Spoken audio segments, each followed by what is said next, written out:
It's a little story. The milkman and the bus conductor.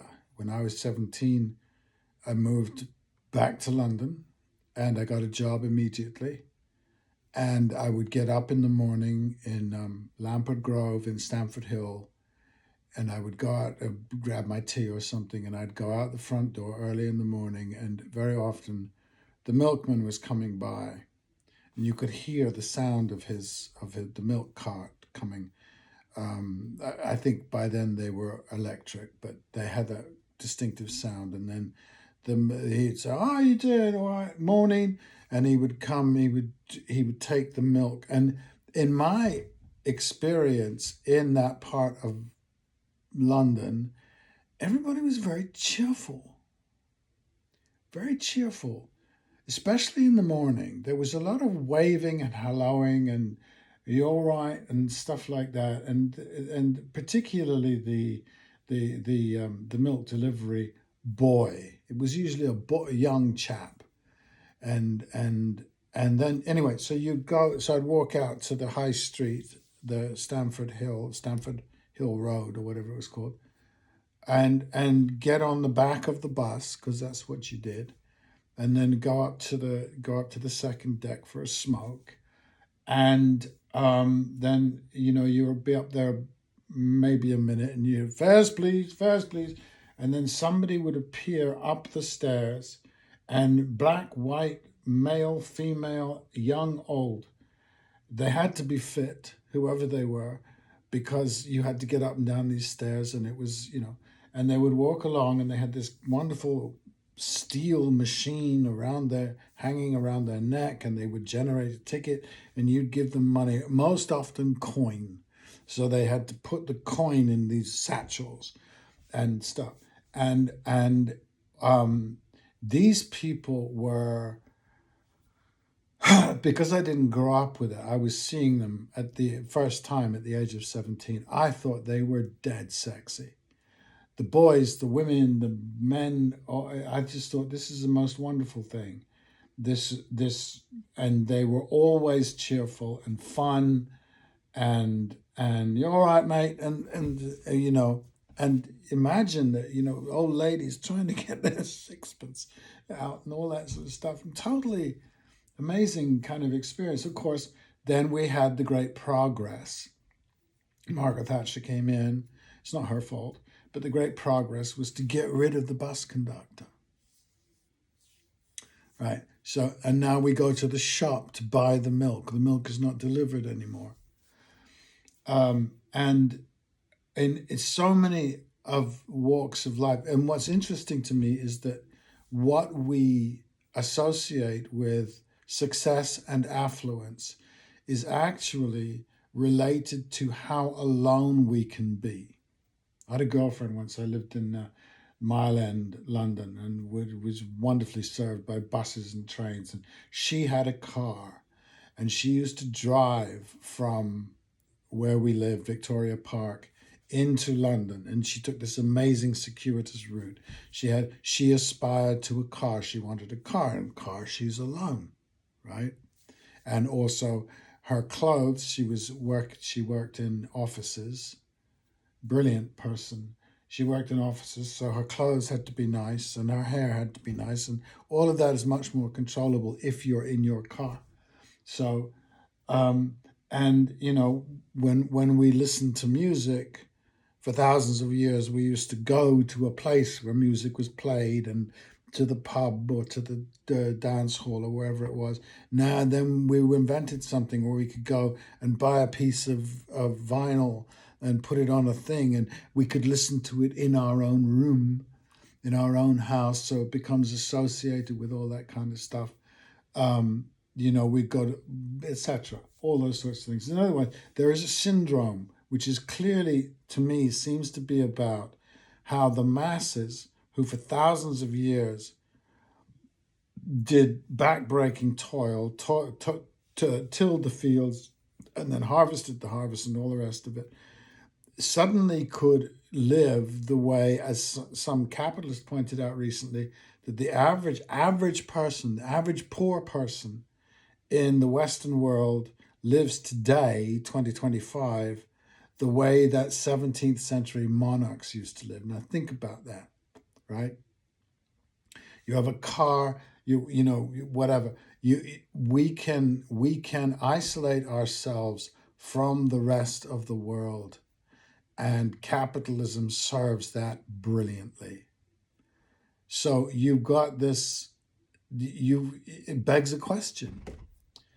How do we do?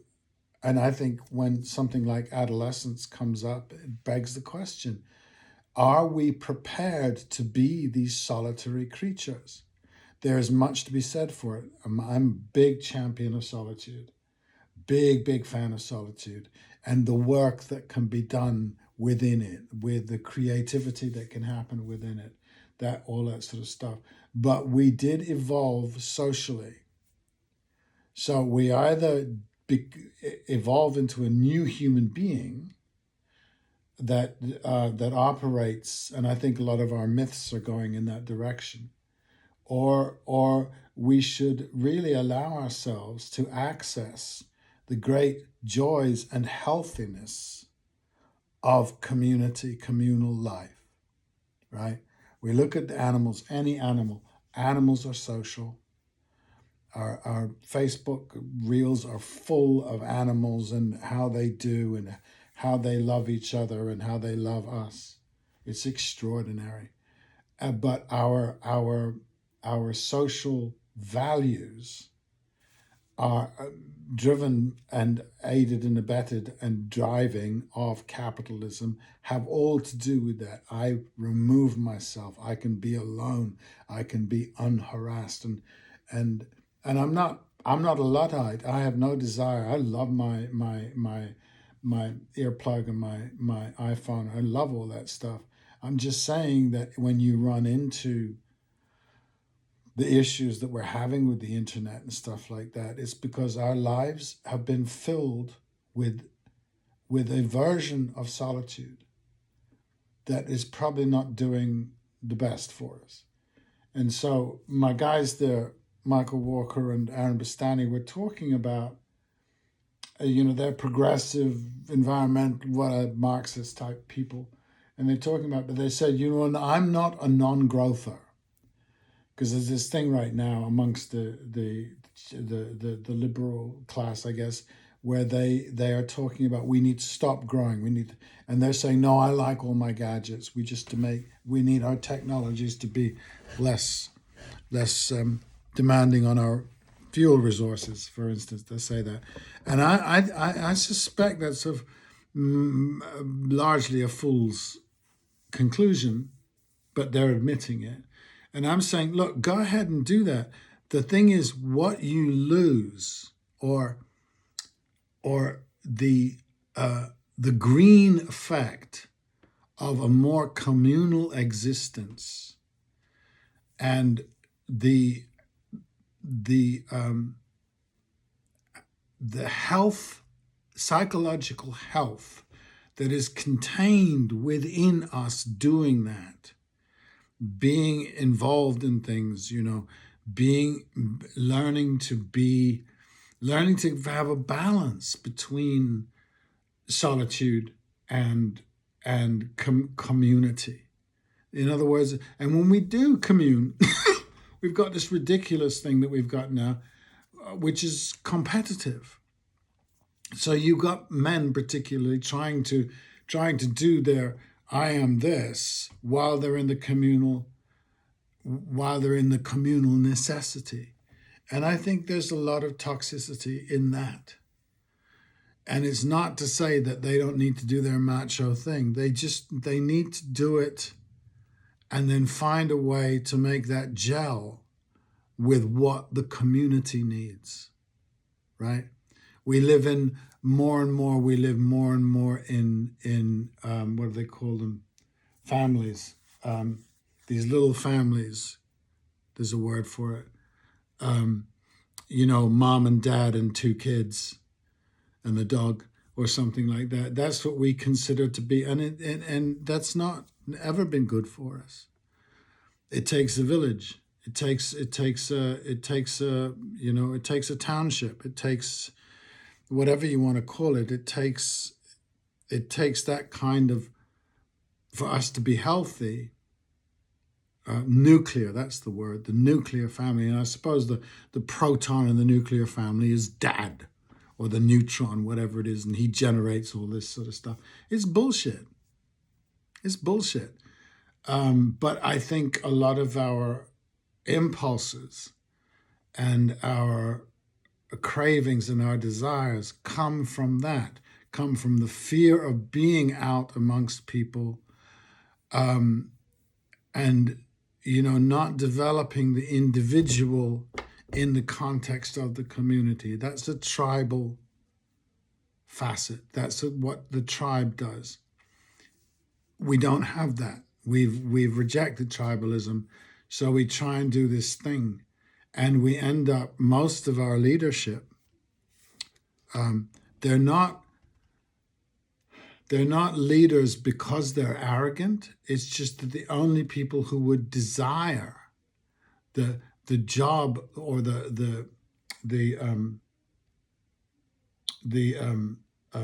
resume of a leader is that of a psychopath, is that of a narcissist, right? The leader wants to be a leader. The leader wants to be elected. The leader wants to appeal to large groups of people. And that's not where the great leadership comes from. Very often it comes from the reluctant. Anyway, that's what hit me coming home on the bus. And anybody can access this. We have, all of this stuff is available to us.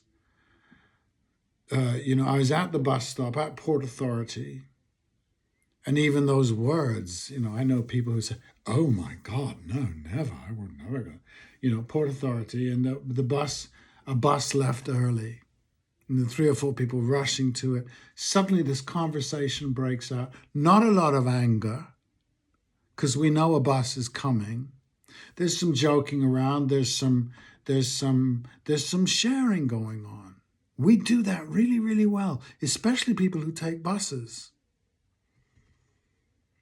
And what affluence has come to connote is your singular car, your Tesla, right? You and your thing, and it's very male. It's weirdly male, and even if women like it, it's still male. It says, I am, sealed. I am hermetic. I can get in the car and I can be myself. And they're not themselves. It seems like they must have conversations. They must have conversations with themselves. They've groomed and gone to the gym and had their hair cut, and they kind of objectify themselves, and they get into their cars, and it's like, it's so terribly self-conscious.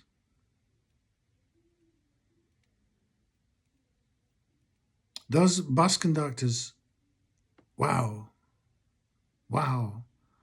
Or you go to the bar, a pub, and you get the great barmaid, the great waiter, and call me crazy, but in terms of the people that I enjoy and value, if I'm in there are these clutches of people standing alone or with their buddies having their drinks, and don't listen to their conversation. Me, and I don't mean to restrict any of that. I'm just suggesting that getting on the back of the bus with the bus conductor running your life is just a lot more healthy than getting into your 2 tons of steel, which is also what is coincidentally destroying the environment.